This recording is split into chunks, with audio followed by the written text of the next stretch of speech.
Ini pas kita keluar dari kontrakan, tahu-tahu ada kemacetan. Hai, assalamualaikum. Sebenarnya tujuan utama kita itu mau belanja buat keperluan martabak, tapi pas di jalan ternyata kena macet parah ya. Aku pikir ada apaan, ternyata ada karnaval di sini. Kalau nggak salah ini tuh pas hari Minggu, jadi padet banget. Orang yang mau pada lewat pada kesusahan buat jalan karena saking macetnya.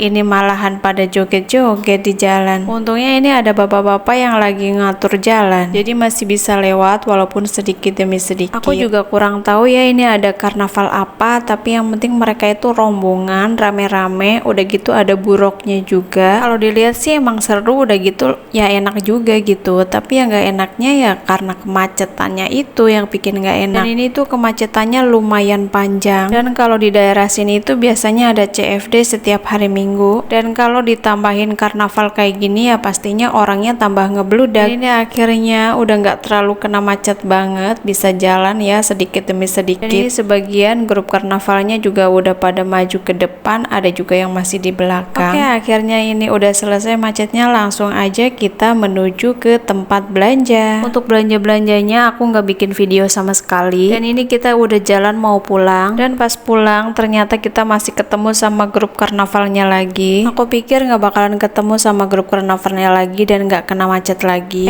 Taunya kena macet juga. Ya udahlah, nggak apa-apa, hitung-hitung tontonan gratis kan. Ya walaupun kita harus macet-macetan dulu, nggak apa-apa lah sekali-kali. Jarang-jarang juga kan nonton-nonton kayak gini. Apalagi aku tuh baru di daerah sini. Ini acara karnavalnya udah selesai, kita mau lanjut pulang. Tadi pas kita berangkat kena macetnya tuh di sini. Ini tuh daerah Setu ya, yang biasanya setiap minggu tuh ada CFD. Untuk warga Cirebon pasti paham ya daerah sini. Dan di atas sana itu ada Danau Setunya, tempatnya bagus banget. Singkat cerita, ini aku sebenarnya udah sampai kontrakan. Pas sorenya aku ngedenger itu ada musik kenceng banget ya di dalam kontrakannya. Pas keluar ternyata ada rame-rame. Dan aku ketemu sama karnaval yang tadi pagi kita kena macet, dan sekarang lewat di depan kontrakan aku. Dan ini dia sound systemnya yang bikin aku budek banget. Kenapa bikin budek? Karena saking kencengnya ya. Dan kalau jarak deket kayak gini tuh bikin jantung aku bener-bener bergetar teman-teman. Maaf aja kalau kelihatannya lebay, tapi emang bener-bener bikin geter di dada. Pokoknya hati-hati banget deh kalau sampai deket sama sound system segede gini, harus jaga jarak. Oke, ini akhirnya karnavalnya udah selesai, tinggal kemacetannya nih yang belum selesai. Dan di seberang itu juga ada pak suami dan anak-anak aku yang abis nonton karnaval juga. Jadi tadi aku nontonnya telat ya, makanya itu aku nggak barengan mereka. Oke, vlognya sampai di sini dulu ya. Makasih yang udah nonton video aku sampai habis. Sampai ketemu di video aku selanjutnya. Wassalamualaikum warahmatullahi wabarakatuh.